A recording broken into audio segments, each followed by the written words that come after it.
YCP 5 ఏళ్ల పాలనలో రాష్ట్ర అభివృద్ధి పూర్తిగా నిర్వీర్యమైందని, గ్రామీణ ప్రాంతాల్లో ప్రజలు తీవ్ర ఇబ్బందులు ఎదుర్కొన్నారని RTC Vijayawada zonal chairman, Eluru నియోజకవర్గ జనసేన ఇన్ఛార్జ్ రెడ్డప్పల్ నాయుడు విమర్శించారు.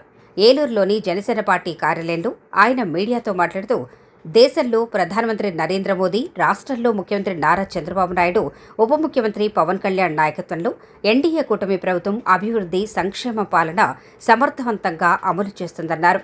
దేశం రాష్ట్ర అభివృద్ధికి ఈ ముగ్గురు నాయకుల దూరదృష్టి, సమన్వయంతో కూడిన పాలనే ప్రధాన కారణమన్నారు. ప్రపంచ దేశాలు కూడా ప్రధానమంత్రి నరేంద్ర మోదీ నాయకత్వాన్ని ప్రశంసిస్తున్నాయని, భారతదేశానికి ఇది గర్వకారణమని పేర్కొన్నారు. రాష్ట్రంలో చంద్రబాబు నాయుడు, పవన్ కళ్యాణ్ నాయకత్వంలో సంక్షేమం, అభివృద్ధి రెండు సమపాళ్లలో కొనసాగుతున్నాయని అన్నారు. మీడియా సమావేశంలో జనసేన పార్టీ నాయకులు దోనిపూడి లోవరాజు, నడిరెడ్డి కాశీ నరేష్, సరిది రాజేష్, ఎట్రించి ధర్మేంద్ర, కొనికి మహేష్, జనసేన రవి, వాసా సాయి తదితరులు పాల్గొన్నారు. ముఖ్యమంత్రి గౌరవ చంద్రబాబు నాయుడు గారు, ఉప ముఖ్యమంత్రి పవన్ కళ్యాణ్ గారు, పివిఎన్ మాధవ్ గారు భారతీయ జనతా పార్టీ, మరి లోకేష్ గారు అందరూ కూడా ఈ యొక్క 2 సంవత్సరాలు కూటమి యొక్క పరిపాలన విధ్వంసం నుంచి వికాసం వైపు ఏ విధంగా ప్రయాణం చేశామనేది విషయాలు కూడా చెప్పారు. మనం చూసినట్లయితే ఈ 2 సంవత్సరాలు పరిపాలనా కాలంలో ఆంధ్రప్రదేశ్లో ఉన్నటువంటి 5.5 కోట్ల మంది ప్రజలు కూడా చాలా ప్రశాంతమైనటువంటి వాతావరణంలో, ఒక మంచి కల్చర్లో, ఒక మంచి సాంప్రదాయ విలువలతో కూడినటువంటి పరిపాలన అందించినటువంటి కూటమి ప్రభుత్వానికి ధన్యవాదాలు తెలియజేస్తూ ఉన్నాం. ఎక్కడా కూడా విఘాతాలు కానీ, విధ్వంసాలు కానీ లేకుండా, కక్ష సాధింపులు లేకుండా, ఏదైతే కూటమి ప్రభుత్వం మేనిఫెస్టో ఇచ్చినటువంటి సూపర్ 6 కానివ్వండి, సూపర్ 6 కాకుండా మరి ఈ రోజున రాష్ట్రంలో ఉన్నటువంటి యువకుల యొక్క ఉపాధి పెంచే దిశగా మరి నూతన ఇండస్ట్రీ విధానాలను తీసుకురావడంలో కానివ్వండి చాలా విజయాన్ని సాధించింది. ఏదైతే సామాజిక భద్రత పెన్షన్ విషయంలో చూసినట్లయితే మరి 3,000 నుంచి 4,000 పెంచి ఎరియర్స్ కూడా ఇచ్చినటువంటి దాఖలా ఎక్కడ ఈ దేశంలో ఏ రాష్ట్రంలో కూడా లేదు. ప్రభుత్వం రాగానే ఎరియర్స్ కూడా కలిపి 4,000 ప్రతి నెల కూడా ఒక రోజు ముందే ఇస్తుంది తప్పించి ఒక రోజు లేట్గా లేదు. అదేవిధంగా ప్రతి ఒక్క బీపీఎల్లో ఉన్నటువంటి ప్రతి ఒక్కరికి మరి వంట గ్యాస్ సిలిండర్లు 3 సిలిండర్లు ఇచ్చేటువంటి స్కీమ్ని మరి పౌర సరఫరాల ద్వారా మరి దాన్ని కూడా ఈ రోజున గణనీయంగా ఇచ్చుకుంటూ వస్తున్నాం అన్నాం. మరి అదేవిధంగా ఈ రాష్ట్రంలో ఉన్నటువంటి దాదాపు 2,70,00,000 పైన ఉన్నటువంటి 3 కోట్ల దాకా ఉన్నటువంటి మహిళలకి మరి ఉచిత బస్సు సౌకర్యాన్ని కల్పించే వాగ్దానం ఏదైతే ఉందో మరి ఆగస్టు 15 నుంచి మరి ఆ కార్యక్రమాన్ని కూడా ప్రతిరోజు కూడా 30-35 లక్షల మంది మరి ఆక్యుపేషన్ వస్తూ ఉంది. 30-35 లక్షల మంది రాష్ట్రంలో మహిళలు మరి ఉచిత బస్సు ఒక స్కీమ్ని సక్రమంగా సద్వినియోగం చేసుకుంటూ ఉన్నారు. ఈ రకంగా మరి తల్లికి వందనం అనేటువంటి దాన్ని తీసుకున్నట్లయితే మరి ఎంతమంది పిల్లలు చదువుకుంటే అంతమందికి కూడా మరి యొక్క 15,000 రూపాయలు వేసినటువంటి పరిస్థితి. అంతకుముందు అన్నదాత సుఖీభవ విషయానికి వస్తే మరి ఏదైతే దానికి రాష్ట్ర అప్పుడు ఉన్నటువంటి ప్రభుత్వం కంటే ఇంకా 5,000 రూపాయలు పెంచి కేంద్రం ఇస్తున్న దాన్ని బట్టి 20,000 రూపాయలు ఈ రోజున మరి ఇస్తున్నటువంటి పరిస్థితి చూస్తూ ఉన్నాం. అన్ని రకాలుగా కూడా ఈ రోజున క్వాంటమ్ టెక్నాలజీ తీసుకురావడం కానివ్వండి, డేటా సెంటర్ తీసుకురావడం కానివ్వండి, ఇవాళ రాయలసీమ ప్రాంతంలో ఉన్నటువంటి ఆ యొక్క ప్రాంతాలు అభివృద్ధి చేసే దిశగా అక్కడ ఉన్నటువంటి ఇండస్ట్రీలు తీసుకురావడం కానివ్వండి, ఈరోజు మన ఆంధ్రప్రదేశ్ గణనీయమైనటువంటి అభివృద్ధి సాధిస్తూ ఉంది.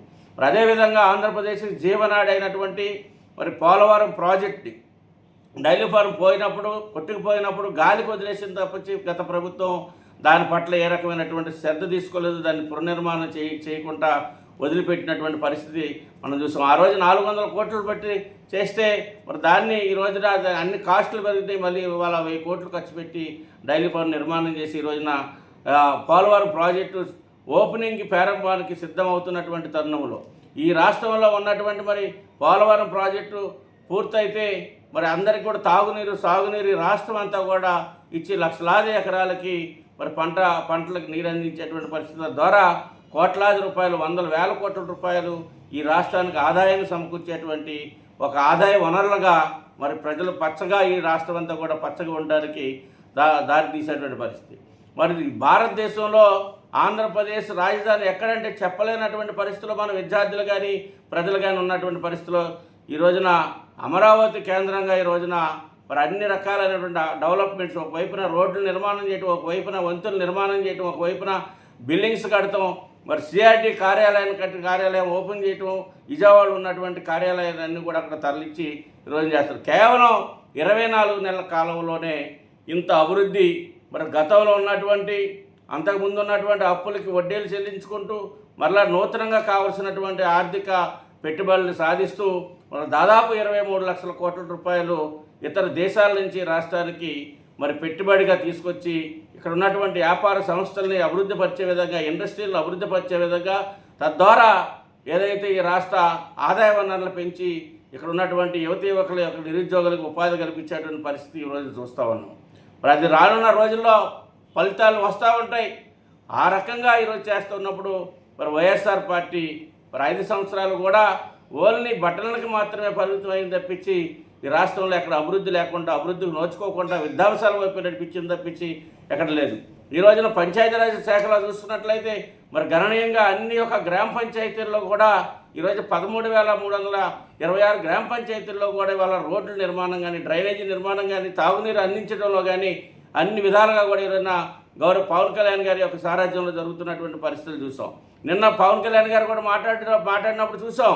పవన్ కళ్యాణ్ గారు ఒక మెయిన్ ఉద్దేశం ఈ భారతదేశం బాగుండాలి, భారతీయులంతా ఒకటిగానే ఉండాలి, ఎక్కడ రాజకీయాలు తోవలేకుండా అభివృద్ధి వైపు వెళ్ళాలి తప్పించి ఆంధ్రప్రదేశ్లో ఉన్నటువంటి రాబోయేటువంటి తరానికి ఒక ఆశయంగా ఉండాలి, రాబోయే తరానికి ఒక మంచి వేదికనివ్వాలి, అభివృద్ధి వనరులను ఇవ్వాలి, ఒక మంచి సాంస్కృతిక విలువలను ఇవ్వాలి తప్పించి యుద్ధాంశాలను కాదు మనం వాళ్ళకి అందించేదనేటువంటి ఆయన ఉపన్యాసంలో కూడా మనం చూసాం.